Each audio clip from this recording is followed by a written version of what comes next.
Hey, Miles, how are you? He came over this morning to help us so we didn't get nervous. Miles, I like your beard, man. Thanks. See, I told you. Everyone loves his beard. It's a solid beard, You I see. good one. Oh. Well, I haven't fully committed to it. I've left a lot of room to grow, Yeah. But one day I can see where he gets it from too, the beard. Yeah, look at that. Compliments about your laziness like this. All right. Call if you need me. Okay. Thanks, Miles. Thank you guys so much for joining on this. What a cool thing. What a cool thing that you did. First of all, can you just tell people what exactly you did and what inspired you to start this trip?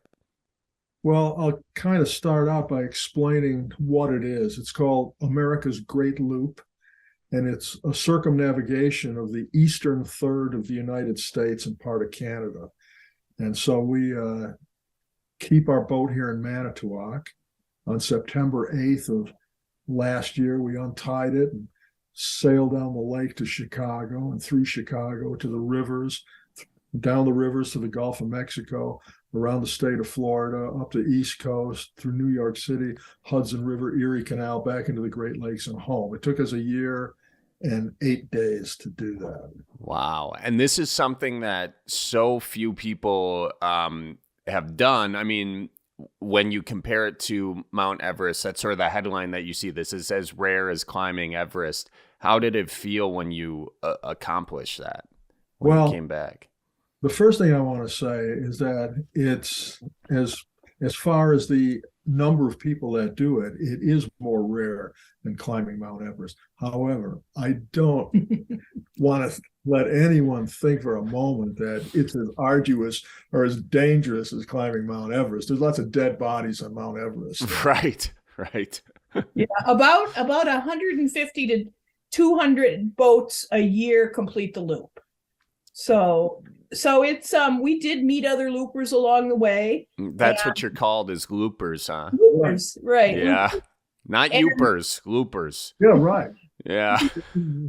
We met some Youper loopers. Yeah. Did you? That was my next question. You met some Youper loopers. We also met some Australian loopers, and we met loopers from California, every state you can imagine. We're kind of lucky in that we live on the Great Loop. So we walked away from our house just a block to the marina and got on and left. But some people either buy a boat on the loop or they trailer a boat to the loop or have it shipped. Wow. So was this like, what inspired it, Well, we've been sailors for many, many years. And we've sailed on the Great Lakes. We've sailed in the Caribbean. I've sailed across the Atlantic Ocean twice. And we just wanted another adventure we could do together, kind of an age-appropriate one. Instead of crossing oceans, it was large enough to be an adventure, yet something that we could accomplish with a minimum of drama.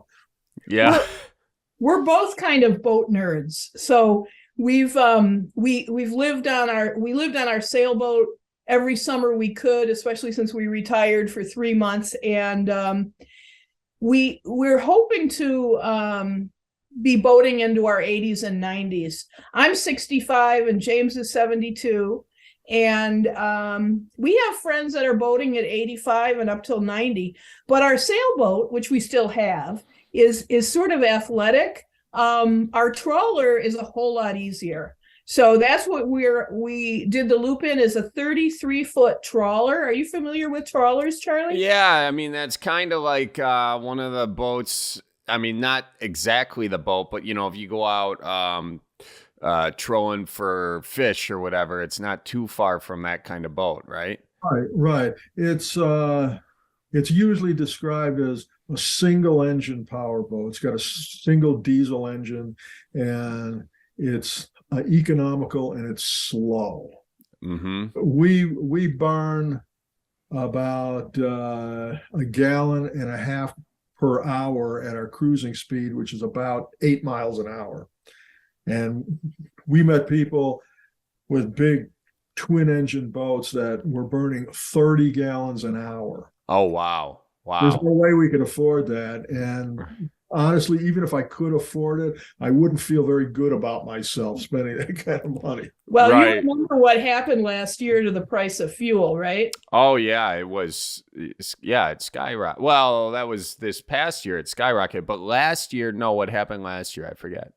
No, it was. Well, that's what I mean, when it skyrocketed. Oh. And some of the folks on some of the larger boats were coming over and looking at our boat, because the average boat, the looper, the average size is, what is it, 41 foot, honey? Yeah, about 41 foot. So our boat is 33. I mean, it's very comfortable. We have a little galley and we have a nice aft deck with, table and chairs and a salon and a shower and a furnace and everything we need, actually. And it's all powered by solar, which is really wonderful. Well, not all by solar, but a lot of it by solar. Our refrigerator, we have solar ice cubes. Isn't that cool? Oh, that is cool. That is cool. And the fact that you took it slow not only saved you on gas and resources, but it just gave you more time together, which is kind of, where my next question is going. What's it like? We all know what it's like to be in a relationship. Some of us are lucky enough to know what it's like being married. What's it like being married, being on the same boat for a year and 8 days with each other? Can we take turns with that one? Yeah, we can. Okay. That's a really good question. Well, we had our 40th anniversary on the boat. Oh, and, cool.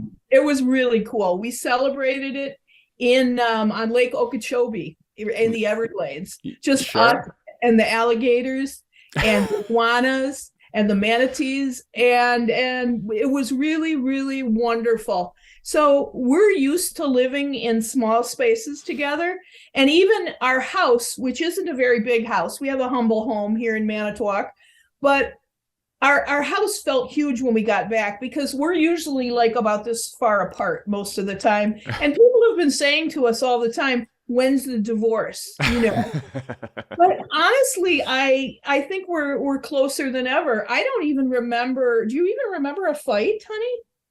After we got back. Yeah, maybe we got back. We're actually really, I think we're on the boat. We're really trying hard too. We love all the problems and problem solving and figuring things out, because the basic activities of daily living, like getting your laundry done, shopping, all those kinds of things, taking a shower, having your tanks filled with water, having your black tanks emptied, all those things every day. This is a lot of opportunities to solve problems. And I think we're both pretty much optimists.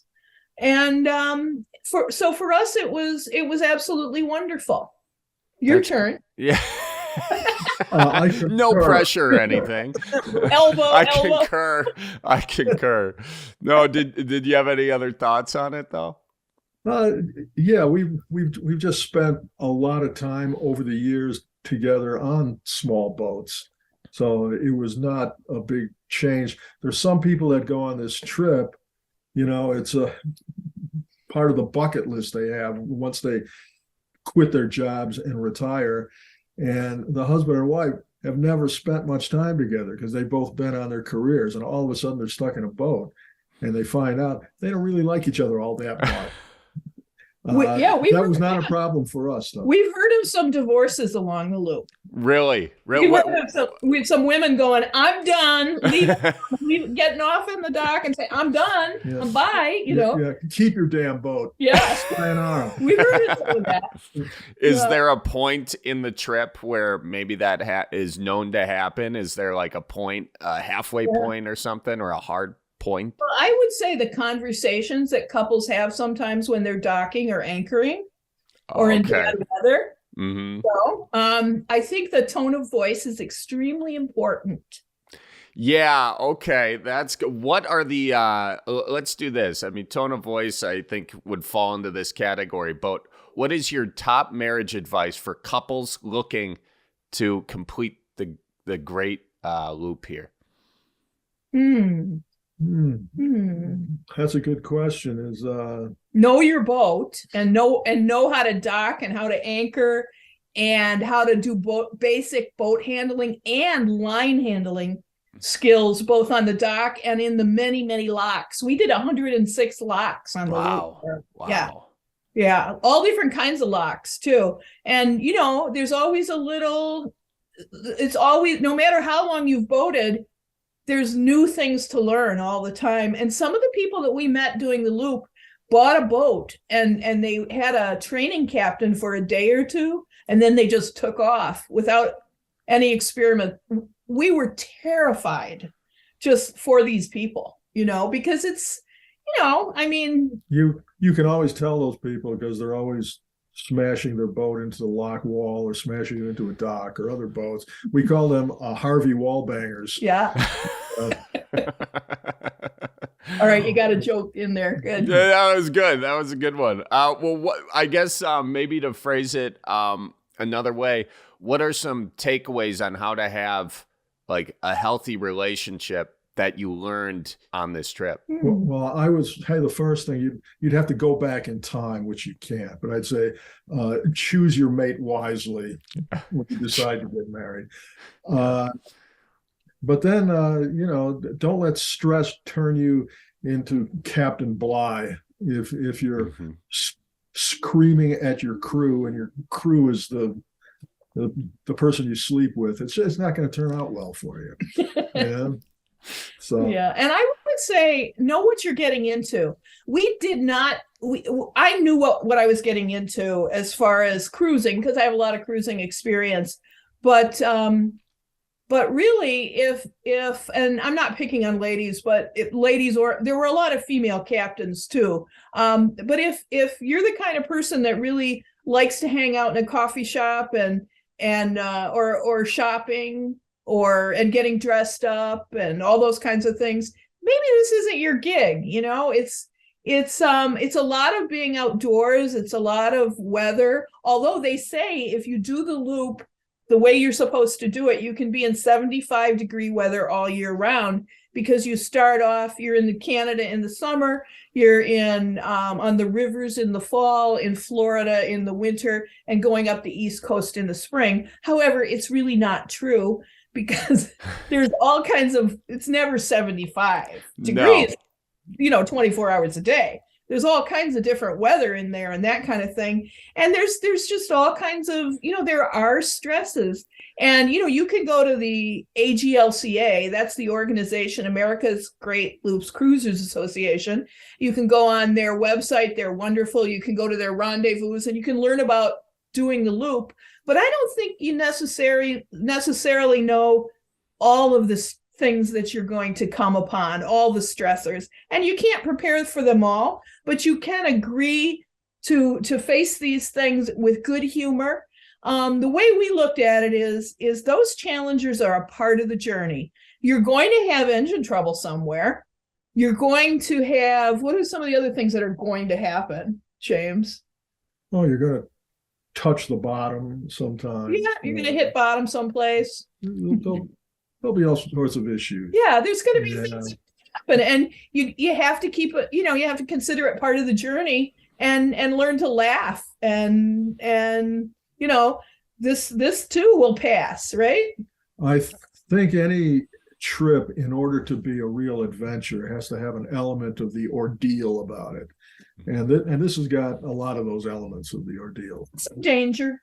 Yeah. In what I like too is, Manitowoc and, the shipbuilders and the great history of Manitowoc's connection with the rest of the world, building the subs and everything. What a great place to start from. And, despite the fact I did the Manitowoc Minute, I'm from the Milwaukee area, but sort of the same thing in Milwaukee, what I always was enjoyed growing up. I would bike down to the lakefront and I would look out at the lake, and there was always something oddly comforting or sort of adventurous about looking out at this big, massive body of water and knowing that I could possibly get in a boat here and go anywhere else in the world. That's right.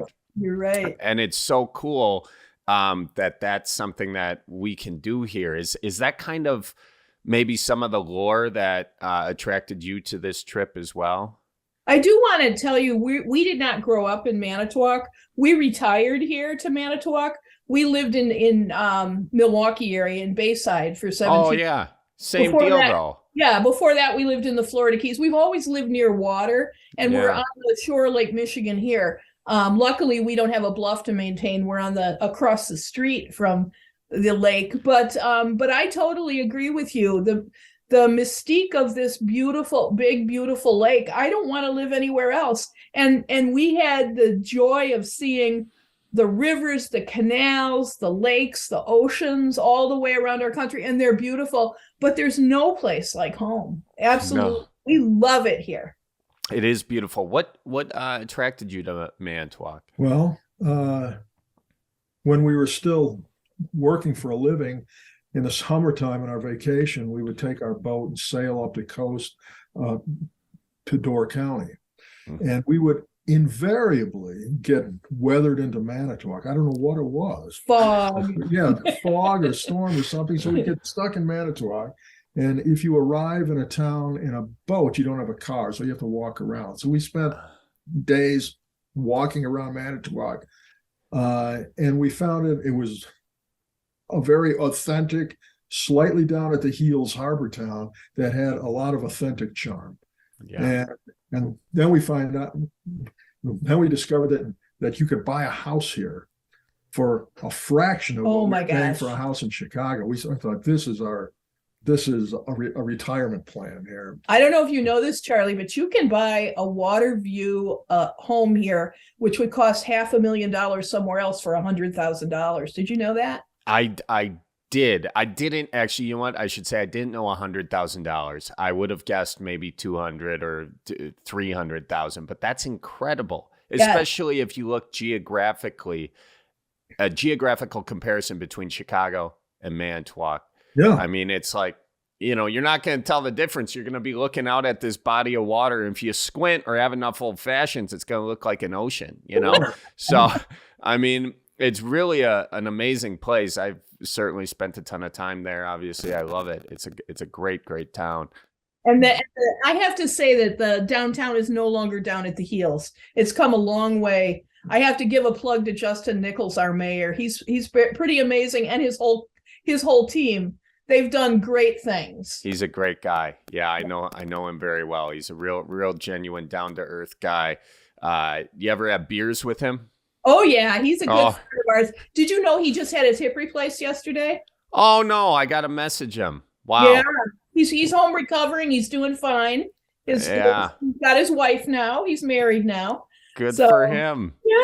Yeah. Well, then it should be. Do you think he and his wife should go on this venture? What do you think? I think so, and I think he should take his mom Pat along too. Oh yeah, Pat should come now.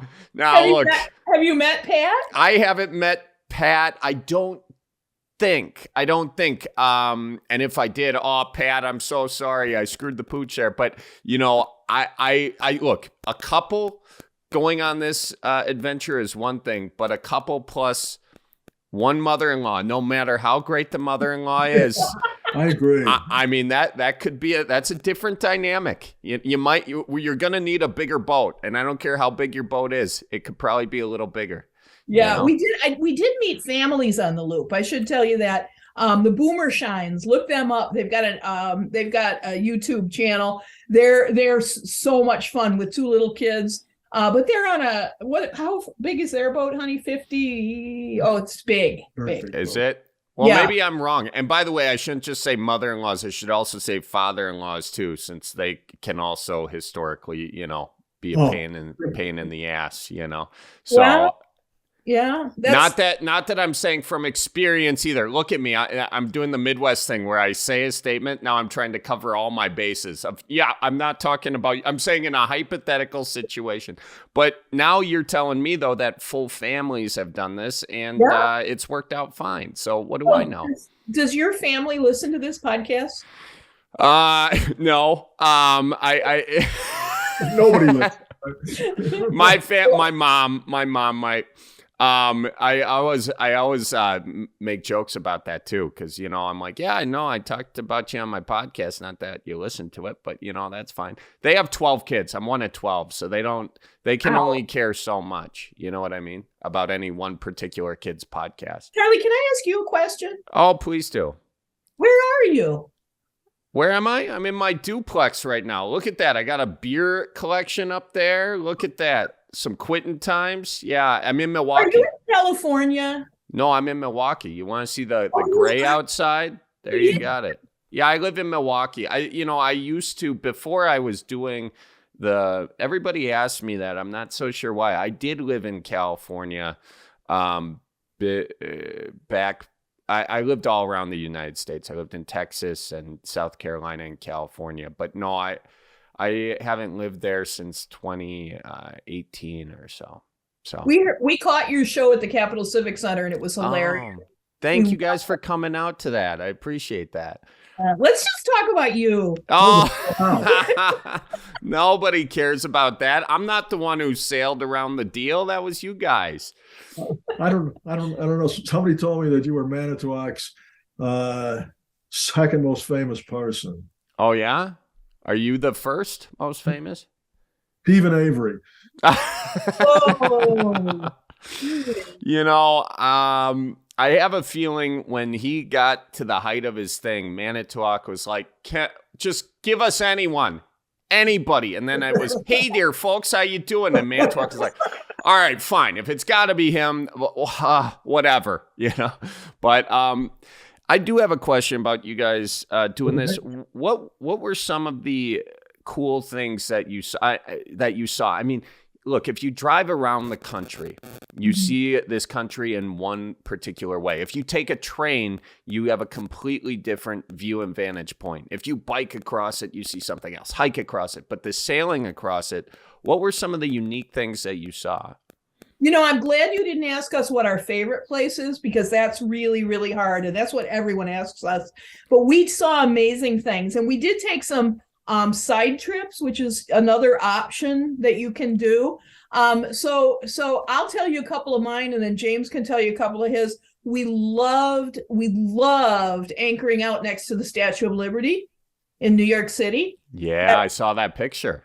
That was gorgeous. We absolutely loved taking the train down along the Hudson River that we had just traveled along. But I have to say, you're absolutely right. Our country and Canada are gorgeous from the water. We never saw a highway for a whole year.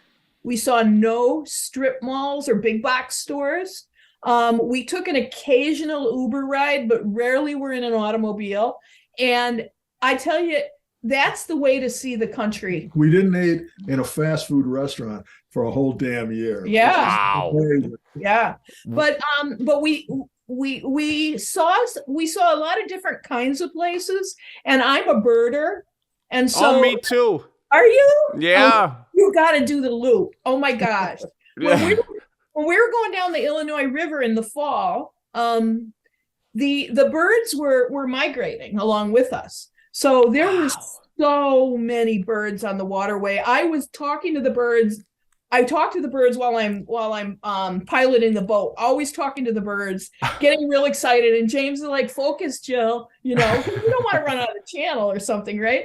But amazing birds. I have to tell you about a place that we anchored out on the St. Johns River in what they call Old Florida. So we went up the coast to Jacksonville and then went around and down the St. Johns River about 150 miles to the little town of Sanford, Florida. Okay. On the way to Sanford, we anchored out behind Hontoon State Park. on the dead river is not dead at all. It's dead, they call it, because it doesn't have a lot of current. But we were anchored out in pitch black, just us, no one else there except a whole lot of alligators. And we're shining our light, our searchlight in the water and seeing all the red eyes. Wow. And then there's these birds down there called limpkins, and they scream so loud that people call 911 in a lot of places because they think there's a murder going on. That's how they scream. Really? And then there's look them up. Limpkins, they're about the size of an ibis, but they're not white. They're more brown. Okay. And then there were wood storks. Have you seen a wood stork? Not in person, no. No, they're real tall. And I mean, they have these big beaks that can actually like chomp on bones. And they were walking behind our boat. So we were like in Jurassic Park. Baby alligators. They eat baby alligators. No way. Yeah. So we were just like, we absolutely, of course, we didn't go swimming there at all. No kidding, because you might get eaten by one of those stork things. I mean, right. What are those called again? Wood storks. Wood storks. And they're meat-eating birds? They're like the pterodactyl? I think they'll eat anything. Really. Yeah, look them up. They're cool. So those are two of my favorite places. I also love the salt marshes because that's something you can't really see from the road. The salt marshes of the Carolinas and Georgia. Georgia has 12-foot tides in some places, and it'll be green, and then it's mud, and it's like a very, how would you call that ecosystem, honey? It's very, because of the saline and the waters that come and retreat and come in. Brackish water? Is that what you're saying? Well, yes, it is brackish. It's brackish, but it's also harsh. It's a very harsh place that a lot of animals can't live in, but it's very beautiful. It's very beautiful in a very sort of desolate way. Those are my top three. Yeah. Now, I saw that you took a picture of a wild horse. Was that off Cumberland Island? Yes, there was. Cumberland Island was one of the barrier islands that has a herd of wild horses, and also farther north outside of Beaufort, North Carolina. Yeah. Other barrier islands that have wild horse herds there. Have you seen them? Very cool. Cool. It's interesting. In college, I went to UW, and I did an environmental trip when I was there, and we went down to do environmental work at Cumberland Island and learn the history of those boundary islands. I believe that the Kennedys, I think, had a place there. Now it's all national park. But I don't know. I think one of the rich families back in the day brought the horses there and left them, and they have armadillos and alligators, of course, and wild boar. It's a crazy cool area of the country. Was the Carnegie family. Carnegies. Okay, that was it. Yeah, you clearly were taking more of the facts in than college-age me, who was more interested. Did you tour the mansion, the Carnegie Mansion? Did you tour it? No, we were doing a lot of we were camping and doing. I saw it, but I didn't do a tour of it. No, there were I don't know, 10 of us there, and we were just cutting trails and stuff. But quite fun though. It was so much fun. I should send you the pictures of the interior, the wallpaper, and I mean, it was fabulous. I would love the pictures. Send those over. That would be great. Yeah. I'd love to get back down there. Now, did you tour that? Did you stop there? And we anchored right next to it. We anchored right beside that mansion there. Okay, and then you anchored there, and then you dinghied in. A dinghy? You got a dinghy on the deal. Oh, you got to have a dinghy. A little inflatable dinghy with an outboard on it. Yeah. Nice. I think that's going to be the quote of this. To do your chores in. I said I want that to be the quote of this podcast. You got to have a dinghy. That's it. What fun. Did you get to a place in your trip where you were, where you had elements of danger that your average sailor would have capsized or something like that? Should we tell them about the Albemarle Sound? Well, Sure. now you have to. Now you have to. We don't tell them. Most people ask us if we had bad weather, and we just say, oh, weather prediction is so good now, and we don't go out in bad weather. Well, sometimes it happens. So that's Albemarle Sound. Yeah. So the coast of North Carolina is intercut with all these large openings to the sea, and one of them is called Albemarle Sound, and it's about maybe 25 miles across, and it has a nasty reputation. And we had looked at all the weather apps we had, and we knew that there was going to be bad weather later in the evening, but it looked like we had about 4 or 5 hours to cross the sound, which gave us enough time at our cruising speed. So we started out across the sound, and we were about halfway across when a storm cell coming from the south caught up with us, and it was throwing up enormous waves, and there was rain, there was actually hail, and the boat was kind of slewing out of control, surfing down the waves. And then to make it even worse, there's crab pots, these floats that the fishermen have on their crab pots. Yeah. And if those gets wrapped around your prop, your engine stutters to a stop, and then you've got no power, stuck in these waves, and that would have been very dangerous. So we were both steering the boat and looking out for these things. And tell them what color the crab pots were. And the crab pots are painted black because most of the fishermen there are of Vietnamese heritage, and the Vietnamese think that that's a lucky color. So they paint the crab pots. So it's a dark day because there's storm clouds all over. The water's steel gray, and the crab pots are black. So we were taking turn at the helm, and the other one stand from we have an indoor steering station and one upstairs. We mostly steer from the interior one. So we were taking turns every 10 minutes switching off, and the other one's standing there, and every time we'd see a crab pot, we'd say, pot, and then we'd have to avoid it. But you couldn't see it until you were almost right upon it. So, wow.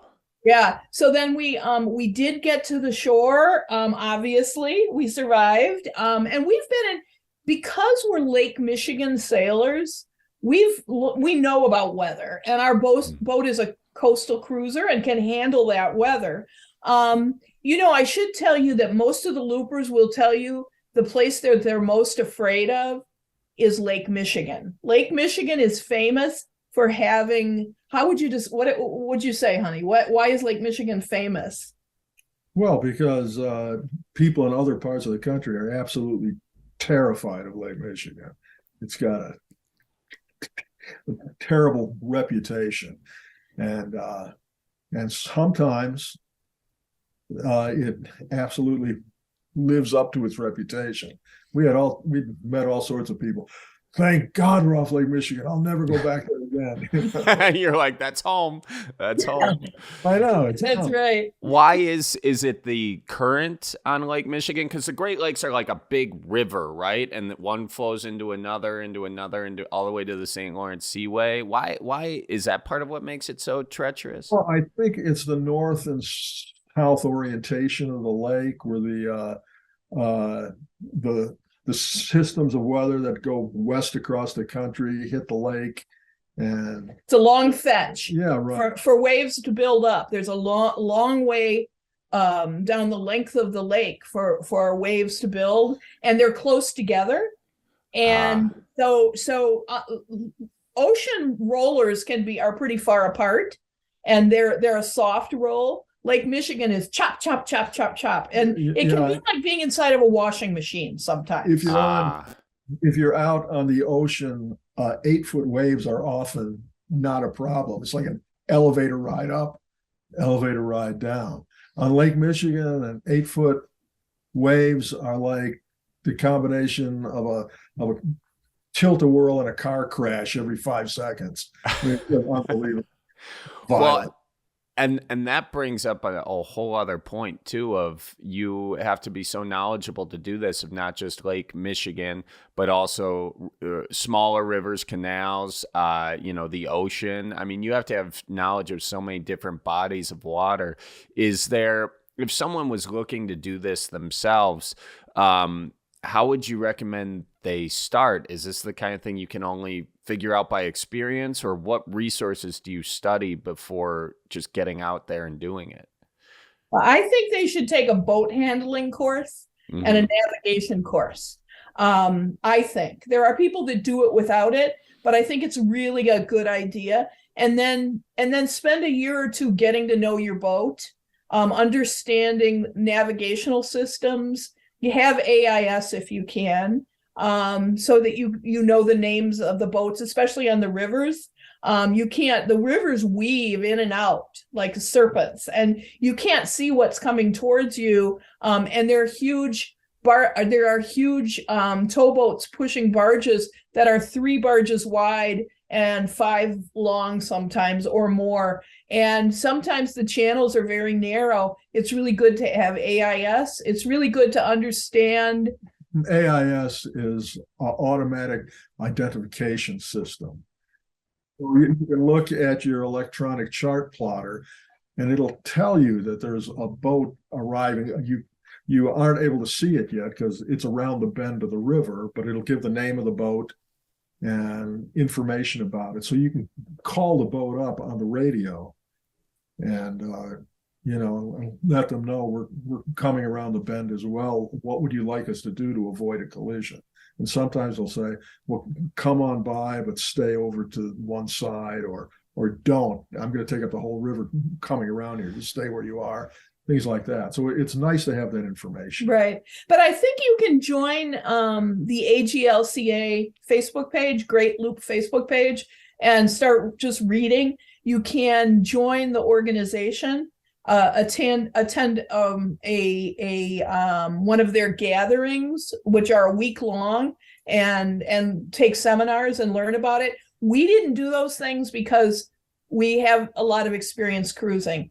But I cannot imagine doing the loop without enough preparation. There are people that do it. We have heard of a number of people having accidents. There was a lady who lost a few fingers from a line in love. There were people who fell and broke shoulders and bones and things. And there were people that got divorces. Yeah. I don't like to sugarcoat this, so I don't want to make it so dangerous that people don't want to do it, but it is really, really important to prepare well. I really feel. Yes. Yeah. Take it seriously. Sure. Is there, did you fish at all, by the way, on your? I fish. James doesn't fish. So yeah. She's the fisher. I do fish. She catches the fish. She cleans the fish. She cooks the fish. And then I have to clean the mess of the boat up after. He loves to eat the fish. That's great. What kind of fish? Yeah. So I should tell you, I'm from a fishing background. My family had fly-in fishing camps in Canada, in Ontario. Oh, wow. So I love to fish. Yeah. I didn't buy a fishing license everywhere. I chose 2 places to fish. Okay. Kentucky Lake. Yeah. Because I love to bass fish. Oh, And then the other place is, so we love Lake Huron, Georgia Bay and the North Channel, Lake Huron. So I got a Canadian fishing license, and that's the place to fish. I have to say, our favorite place on the loop besides Manitowoc and those places is Canada. And we didn't get back to Canada during the 2 years of the pandemic. So getting back there and being able to go fishing, just absolutely wonderful. Absolutely wonderful. Were you fishing just out your boat? What kind of fishing were you doing in Canada? Well, on the sailboat, we have a hard dinghy, and I use oars, and I go out and fish that way. I have a rod holder. So what I was doing was going out in the inflatable dinghy. Yeah. And just like you would in your boat, right? Yeah. Your boat. Is it a 10? I think it's a 10-foot inflatable, or is it 8-foot? 8-foot 8-foot inflatable, it's got inflatable. 6 horsepower out. Yeah, I have a 6 horsepower, but I usually just use the oars and I row around. I kind of have the fishing pole kind of between my knees, so I can bite, and I like the exercise of rowing. Yeah.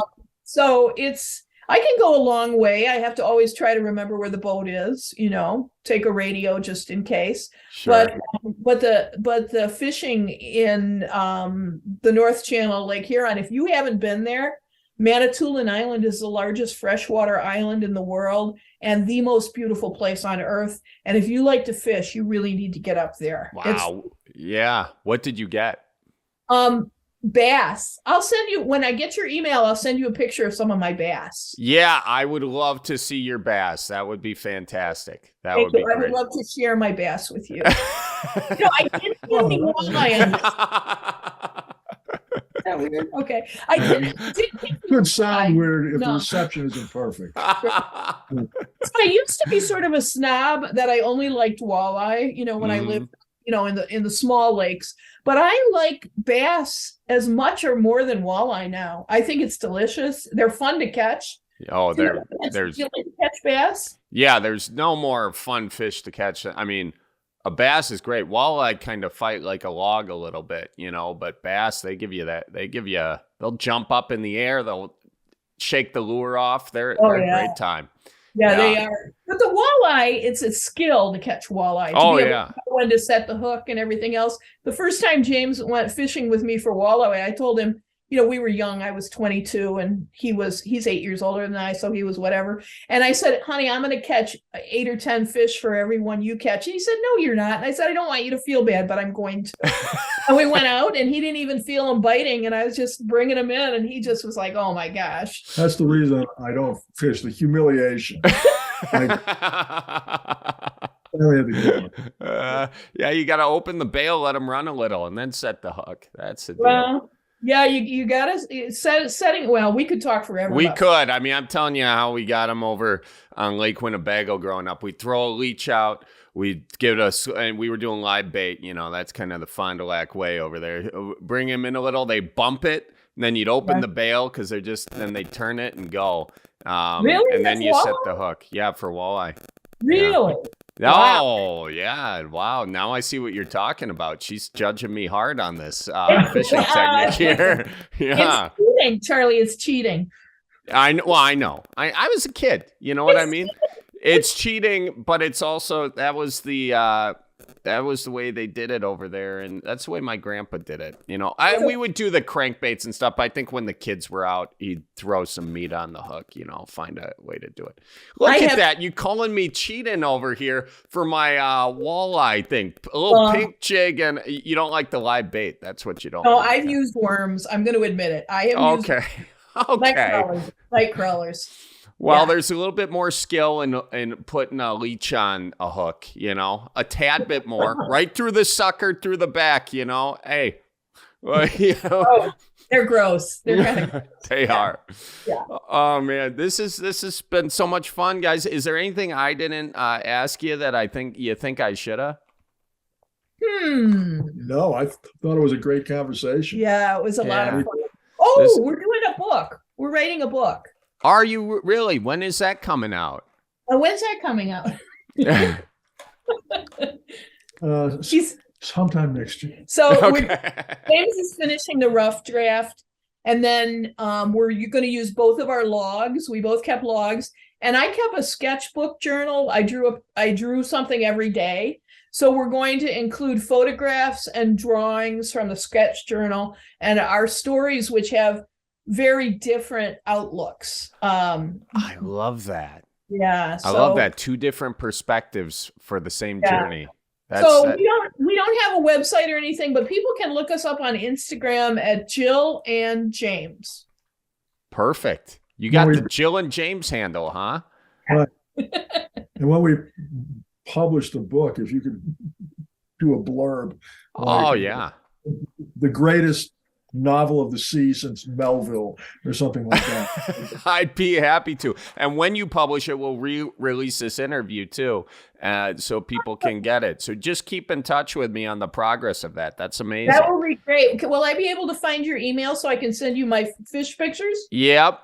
I am gonna tell it to you as soon as we wrap this up, so I don't get. Have Colleen get it to me, right? Yeah. Send them over. I'd love to check those out. That's great. Hey, it was really fun to talk with you. I was a little afraid you might tease us and make fun of us, and you didn't. No, I just, are you kidding me? I'm fascinated by this. I thought it was amazing. So thank you guys. And next time I'm in Manitowoc, maybe we can have a beer or something. If that's that would be great fun. That'd be fun. Yeah. I'll send you our contact information. That's great. You have some photos. I have some videos and things. Do you want any of that kind of stuff? That would be awesome. Yeah, because that'll help us make some cool video elements for this interview. Okay, I have a video of a pod of 25 dolphins coming to our boat. Oh, wow. I haven't shared that with anyone else yet. So that's cool. And quickly tell me the story. Why do dolphins come up to your boat when you're driving? I've seen that before. Well, they're very curious, and they really they bow ride. It pushes them along.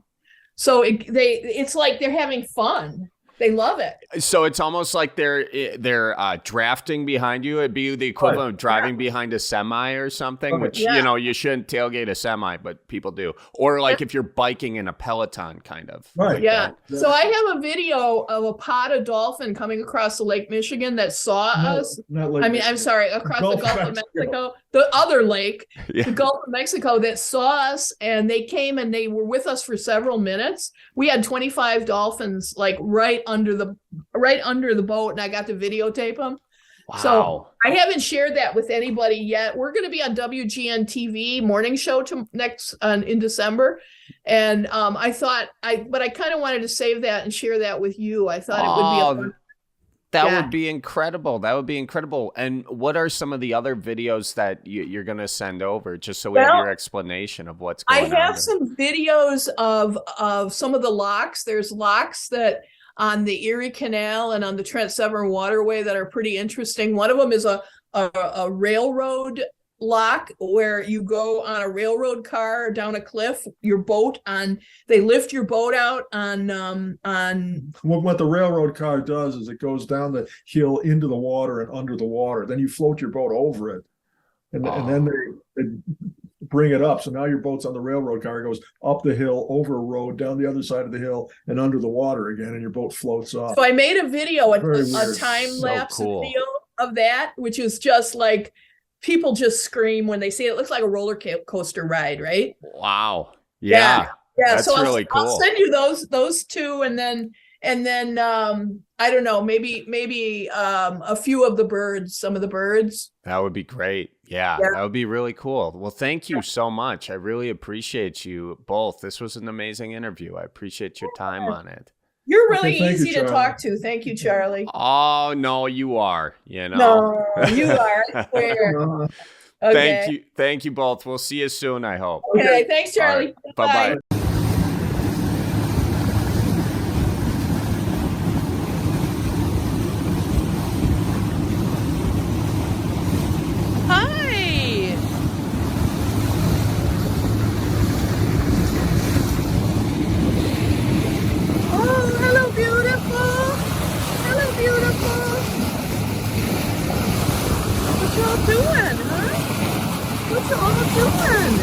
Wow, there's so many of you. You're so beautiful. Yeah, thank you.